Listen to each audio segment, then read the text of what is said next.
आगे बढ़ते हैं। वाराणसी से बड़ी खबर आपको बता दें, बीएचयू आईआईटी में तलबा का एहतजाज खत्म हो गया है। तालिबा से छेड़खानी के खिलाफ यह एहतजाज चल रहा था। पिछले 12 घंटों से धरने पर बैठे थे तलबा और आईआईटी इंतजामिया के बीच बातचीत में बात बन गई है। तलबा ने आईआईटी इंतजामिया के सामने 7 नुकाती मांग रखी थी। आईआईटी कैंपस को अलग करने और कैंपस की सिक्योरिटी बढ़ाने की मांग की गई थी। तो एहतजाज यह खत्म हो गया है। बातचीत करके रास्ता निकाला गया है। इंतजामिया और तलबा के बीच यहां पर बातचीत बनने के बाद एहतजाज खत्म किया गया है। तो बीएचयू और आईआईटी में तलबा का एहतजाज अख्तिताम पजीर हो गया है। तालिबा से छेड़खानी के खिलाफ ये मुजाहरा देखने को मिल रहा था।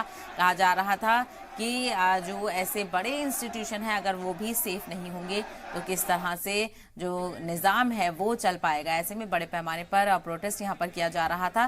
तालिबा से छेड़खानी की गई थी। पिछले 12 घंटे से ये तलबा धरने पर बैठे हुए थे। तलबा और आईआईटी इंतजामिया के बीच बातचीत करके मसला हल हो गया है और प्रोटेस्ट भी खत्म हो गया है।